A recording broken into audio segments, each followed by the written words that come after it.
Today's guest, Stephan Schmidt, CTO Coach. KPIs, metrics, goals, OKRs, it's just the same thing, but it's not. It's very different. A KPI is something very different than an OKR. But I see this too often conflated, and this is not helping. The OKR for me is about the objective and having impact. So having an objective is something that changes the company, that changes the product, that changes the customer perception, something that has impact. It's, after you achieved an objective, you're not the same company. So if you go to Mount Everest and you're at base camp, your objective is reaching base camp, then you're at base camp and you're no longer, I don't know what's where you start, but and base camp 1, and then you go to base camp 2, and it's noticeably different. And this is the same with OKRs. If the objective is not changing in some way, the company or the product or the your market penetration or anything, then I don't think it's an objective. It's too weak. And this brings me to an aspect of, which is very, very important for CTOs, is your company opportunity driven or vision driven?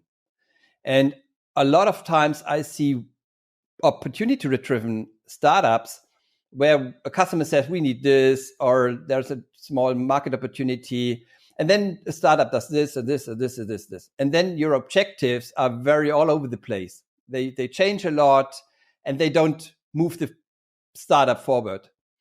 Whereas when you're a vision driven startup and your vision drives your strategy and your strategy drives your OKRs, then you're much more focused. And it's much easier to come up with the right OKRs, because the OKRs are the things, the objectives are the things that help you implement or make progress on your strategy. Stephan and I talked about opportunity versus mission-driven companies and what it does within product development organization, how goal setting and delivery methodologies have an impact on the product development unit overall, and in different company stages, how the CTO role can look like or should look like, and also how AI will impact software development.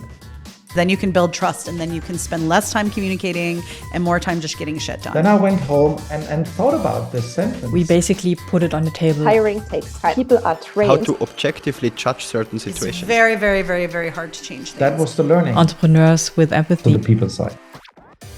Today we have Stephan here, a CTO coach and seasoned CTO. He was an intro from Andre, who was also a CTO on my show. And welcome, Stephan. Thanks for taking the time and having a chat with me. I'm really looking forward to this. So maybe we start with a bit of intro plus context on yourself and also the connection to Andre. Oh, my pleasure. Thank you for being here. A little bit of introduction. I'm a coder by heart. Teach myself coding 40 years ago as a kid in a department store, having coded ever since. But in between, 25 years technical manager, and now I'm a CTO coach, helping startup CTOs in fast-growing startups navigate all the challenges that there are. And Andre, a great guy. I met him at Immobilien Scout, where I got into Immobilien Scout to introduce Scrum or help Scrum from the inside with some external help. And he was on my team. And when I left, he became a successor and no one noticed anything. Like Stephan was gone, but no one noticed anything because Andre is such a really great manager. Yeah, cool. So you know each other already quite some time, because this was 2009-ish, 2007, 2009. Yes, quite some time. Cool. I think we also did some talks together back then, conferences and stuff. Yeah, that's great. And also I think since then, the whole tech world, especially also in Berlin, really developed, right? Over the past 15 years. Yes, it really did. Just recently on Twitter, on X, there was a little bit of discussion about Munich making a comeback in Germany, in the tech scene, startup scene, when I founded a startup with some friends in 1999, there were essentially no tech startups in Berlin. Some, but essentially none.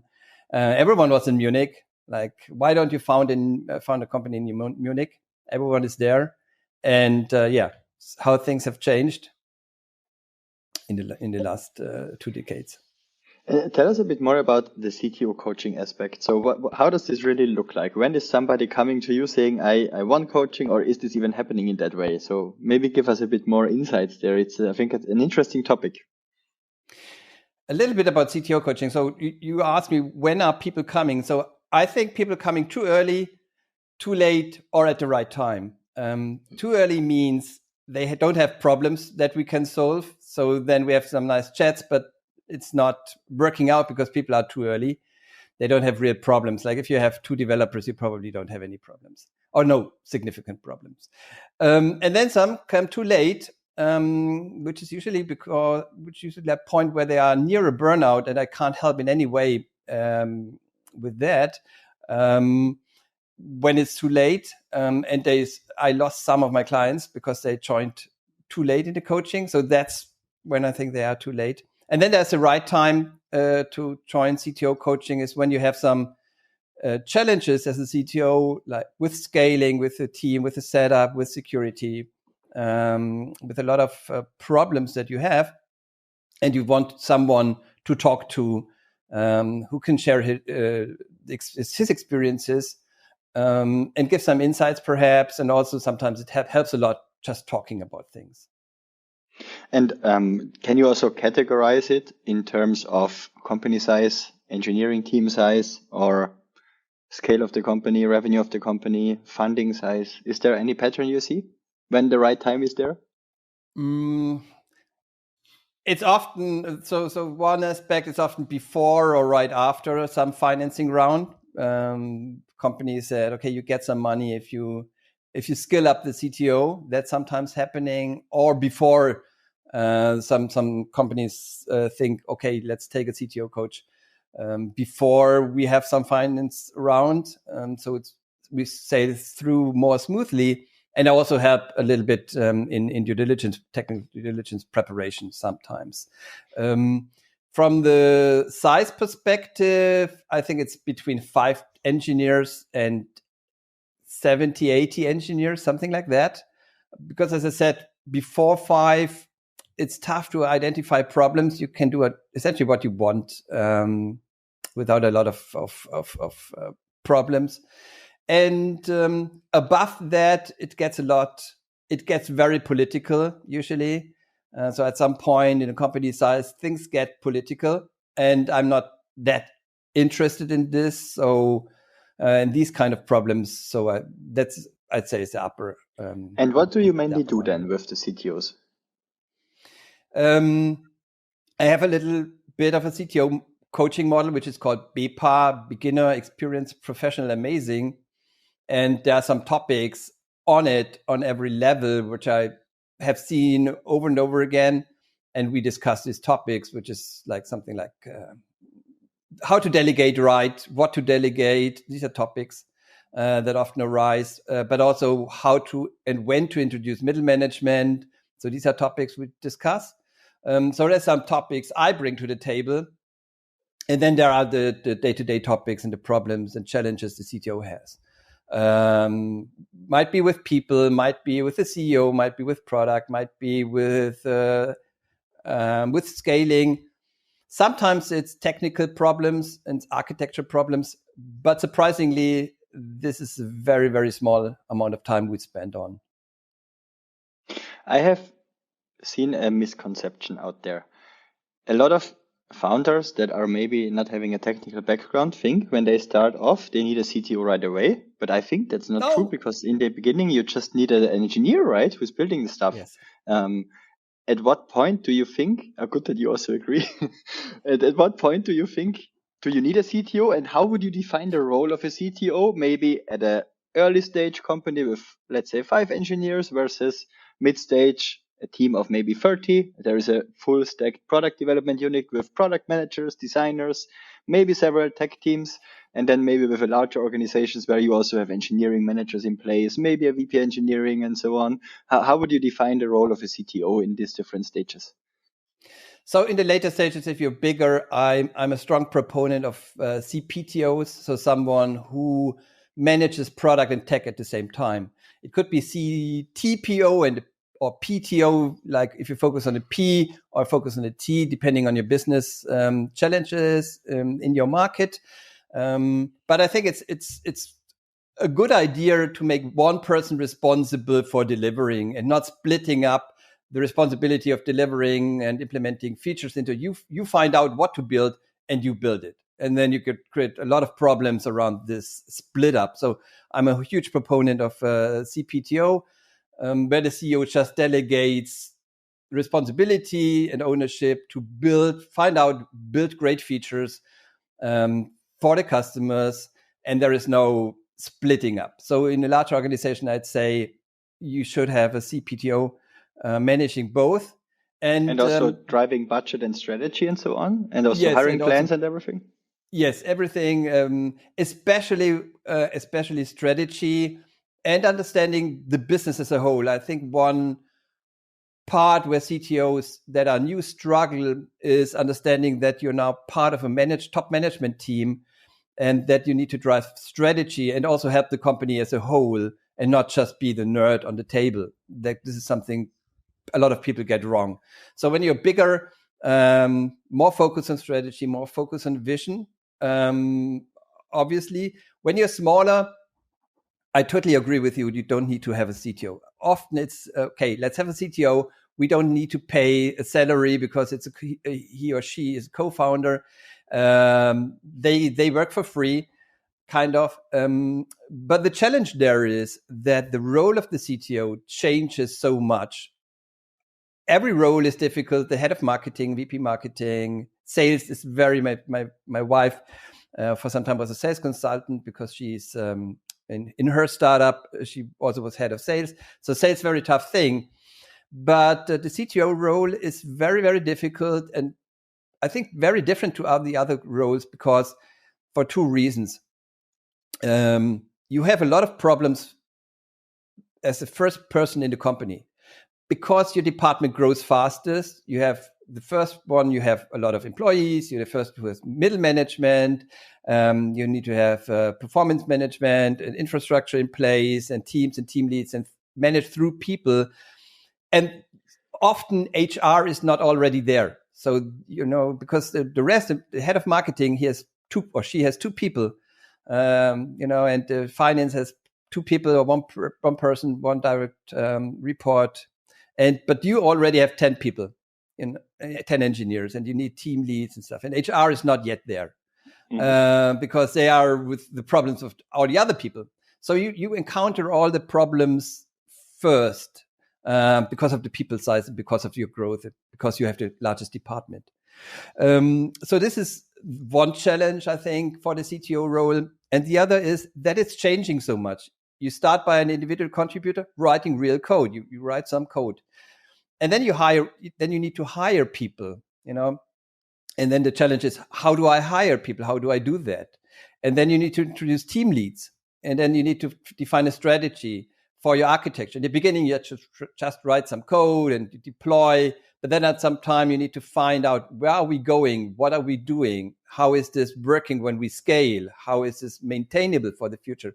So your role changes a lot. And then your CEO wants strategic support, technical support in business decisions and all of these. So I think the CTO role changes every 6 months in the beginning of a startup dramatically.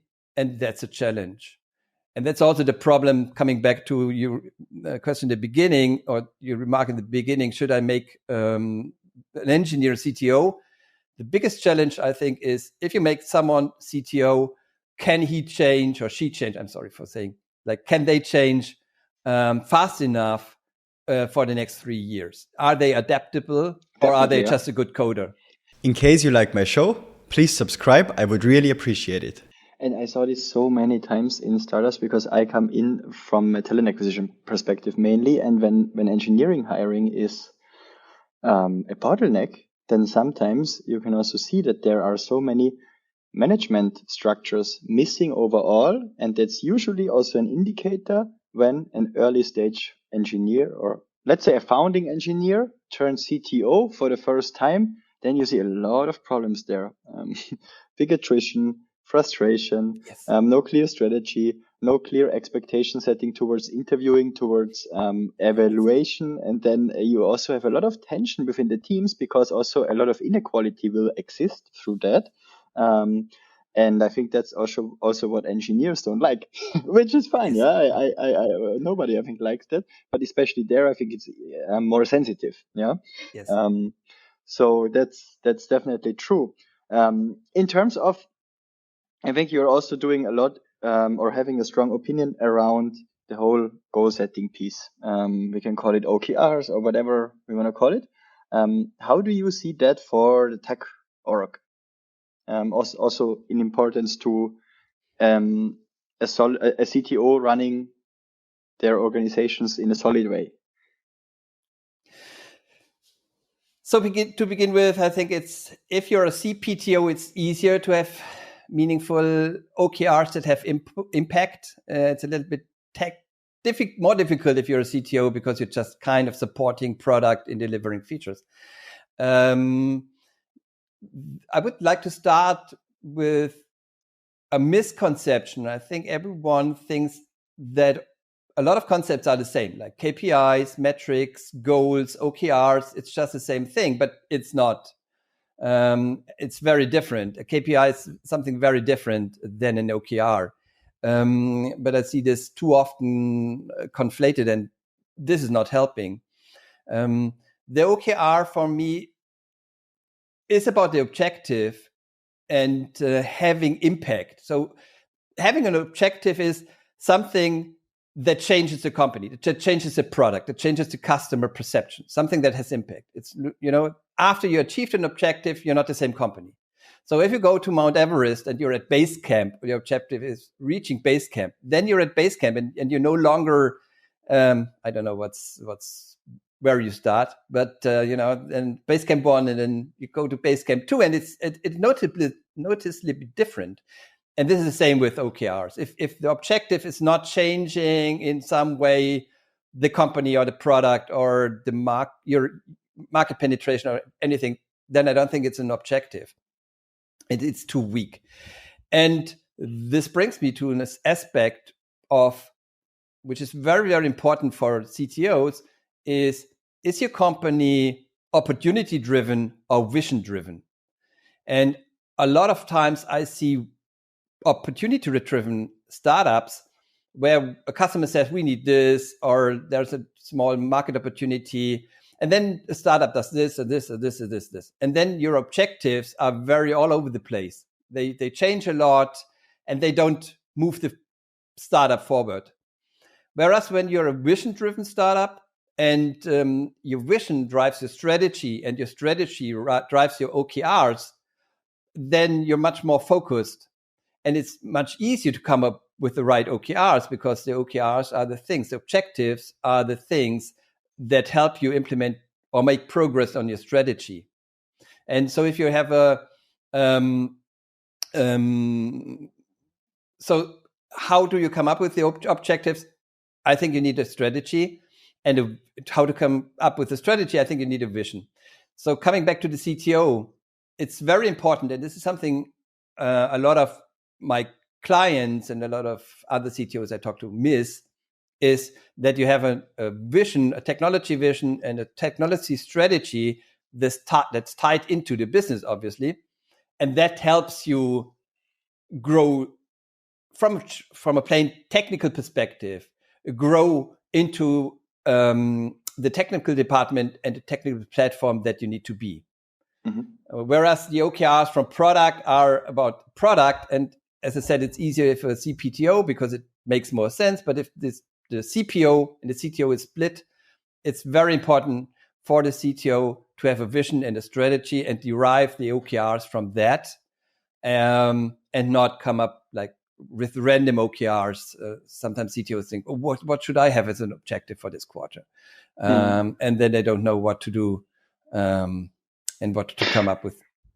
It's a very clear explanation. Thank you for that. And I think the opportunity versus vision drivenness is very clear on how you explain it, but also not so clear maybe for executives within the company noticing that, because you're a bit in the tunnel vision sometimes, right?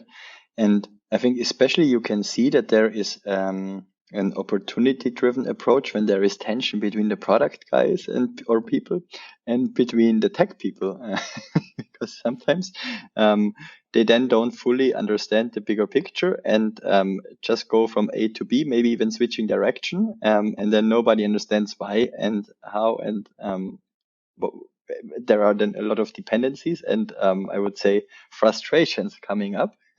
So that's, I think, a good sign also to spot that. Or how do you see that? So my first thing that came to mind with tensions is essentially sales people and tech and product, because where I see opportunity driven mostly is in B2B startups that are kind of strongly influenced by customers, and then you just become a kind of free development shop for the B2B customer. And then we need to make that sale, and for make that sale, we need that feature. And then you're just opportunity driven. But I see the same, if product doesn't have a strong vision, a strong product vision, then it also gets opportunity driven. And then you build feature after feature that does not make any sense in the whole part, and they don't work. So build something doesn't work, build something doesn't work. And you don't feel as a product is making any progress because you don't have a product vision and a product strategy. And what the result in technology often is often that in technology, you try to anticipate the future. You build something and you try to anticipate the future. Where are we going? Where is the product going? Because we need to make some architectural decision, perhaps, or a database decision, or some decisions now, but by anticipating the future. So, and if product doesn't have a vision and a strategy, and tech doesn't have a vision and a strategy, it's very, very difficult to anticipate the future. So whenever I look into coaching and into some architecture, you can clearly see that tech thought the product and the product is going in this direction, business is going in this direction. So they built for that. But then business is going in that direction, and you have a strong mismatch between the architecture and business. And then business says, okay, we want this feature, we want to have this button here. And technology says, oh, this takes 3 months. And the CEO thinks, well, why does this take 3 months? And the reason why some other reasons, but one reason why this takes 3 months is that the architecture, where the software is configurable, where it's easy to change, and the business vision does not correlate.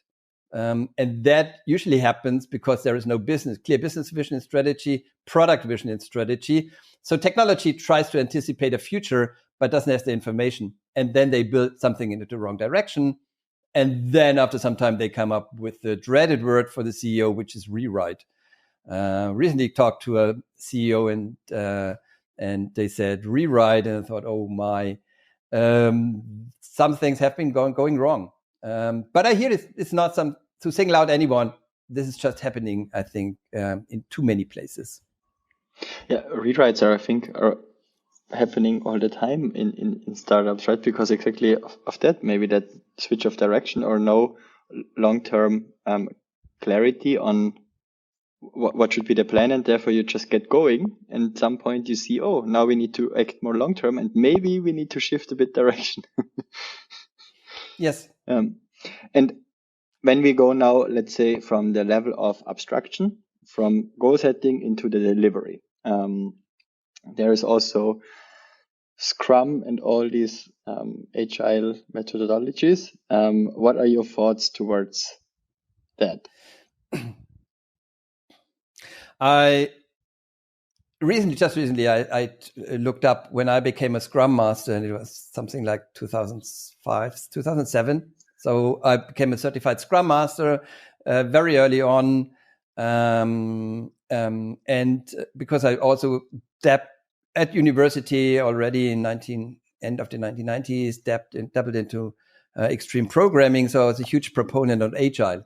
And as I said, I helped Immobilien Scout from the inside. They hired me because I was a certified Scrum Master. And then with some external consultants and trainers helping. So I was a huge proponent of Scrum. Whenever I joined a company, I introduced Scrum to get some order into chaos. My perception changed a little bit over the years, mostly because I see a lot of problems with Scrum and how people do it, and this creates a lot of problems in execution. There's some minor things that are there, but there are some major things. And also, I think Scrum might not be adaptable to remote work because there are quite a lot of meetings, and meetings are very draining if you're remote work or if you're hybrid work. So I think that my current thinking is there will be a replacement because it's just not working for remote work as good as it is. But there are some, even without that, there are some major challenges. One of the biggest challenge perhaps, is that it devolves into waterfall. So a lot of Scrum, which should be agile, which should be, okay, let's learn about the market, let's learn about the customer. This is where the core of Agile, I think, is learning, and the core of Scrum is learning about things in an uncertain environment. And but with a lot of stakeholders, Scrum degenerates into a waterfall process with long roadmaps. People want to have certainty when they get something. Marketing wants to know when they get something. CEO wants to know when he or she gets something. So this is a problem, and then you're not doing Agile essentially. And this roadmaps and pinning sprints to features creates so many problems from my perspective and for my clients that I'm not sure it's worth it. And also one thing with Scrum I always see is there is a product owner in Scrum, which is a great idea, but a product owner is not a product owner in many, many companies. For me, ownership is, if I own a car, I have to say where the car is going. If I can't say the car is going that direction or that direction, then I'm not owning the car. But the product owner most often can't say in what direction the product goes. The stakeholders are driving the car and not the owner. So she or he is no owner at all. So, and that creates a lot of problems because there's a lot of management overhead and communication, and the team is not self-organized and not self-sustained. And everyone gets unhappy, I think. And one of the core reasons people are unhappy is because the product owner, in most companies I've seen, is not a product owner at all. In case you have any feedback or anything you want to share with me, please send me an email on thomas@peoplewise.com or hit me up on LinkedIn. And in case you really enjoy the show, please subscribe. I would really appreciate it. Interesting.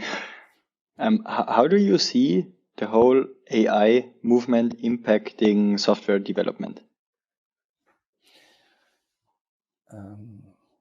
Recently, we had a discussion how long there will be software developers.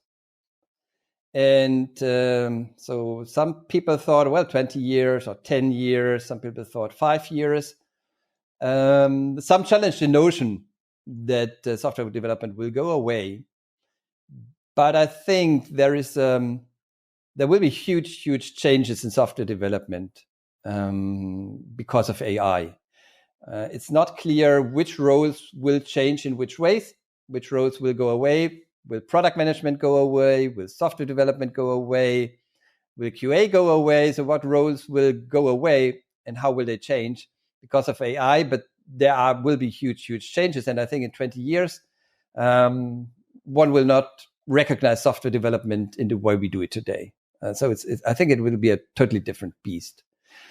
For now, near term, it's amazing. When I write code, currently I write a lot of Go code.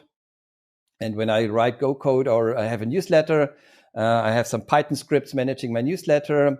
And whenever I want to do something, like read something from the command line and read a CSV file or something, I just go to ChatGPT. It spits out the code. I read it, understand it, says, yeah, that should work, copy it over, and it works. So for a lot of these small tasks, for now, I just use AI to generate the code.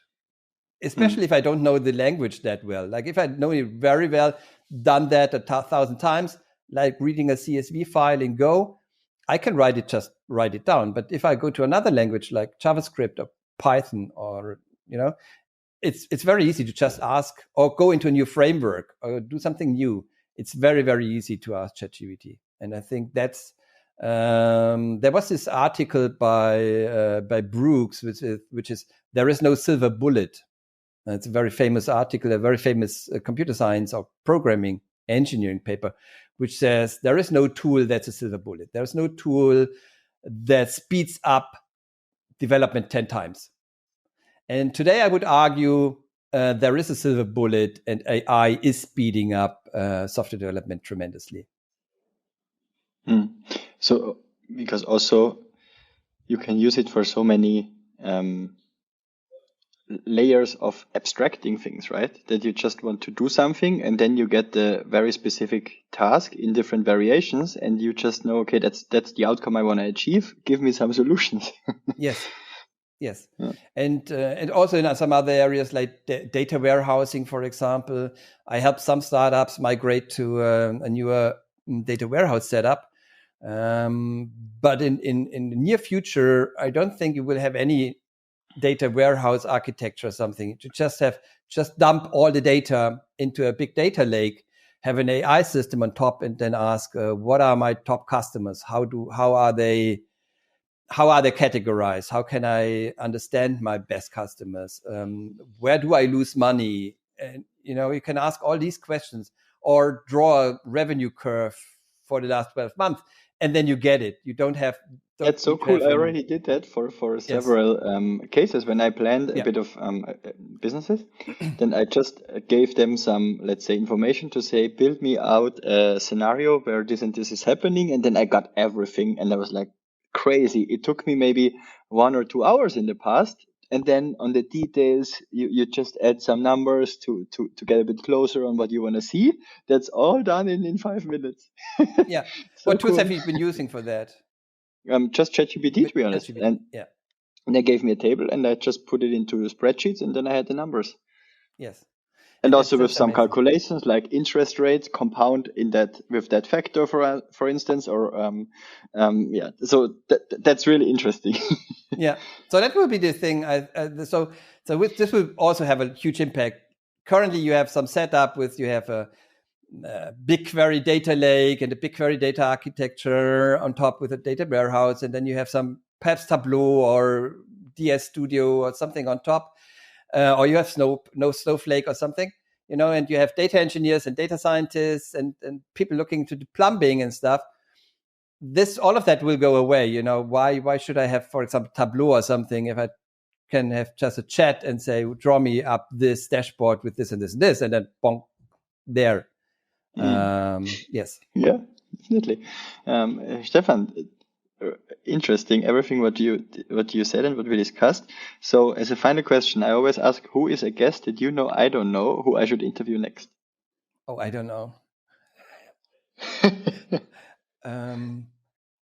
It doesn't have to come immediately, but maybe if you think of it and somebody comes to your mind. I will think of one, definitely, but I'm just so bad with names and stuff. Yes, I will come up with one. Cool, because this is also how you got into the podcast, yes. Right? So it's quite cool, actually. Yes. Okay. I will think of someone. For any technical people, or I don't know, everybody listening, any advice in terms of a CTO coaching perspective as final words from your end? Everyone needs coaching.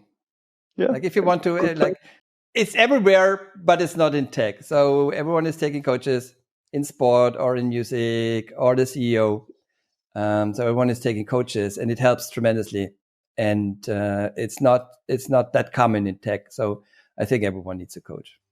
I agree. I think I have 7 coaches overall currently, so it really pays off. Thanks, Stephan. It was nice talking to you. Yeah, nice talking to you, Thomas.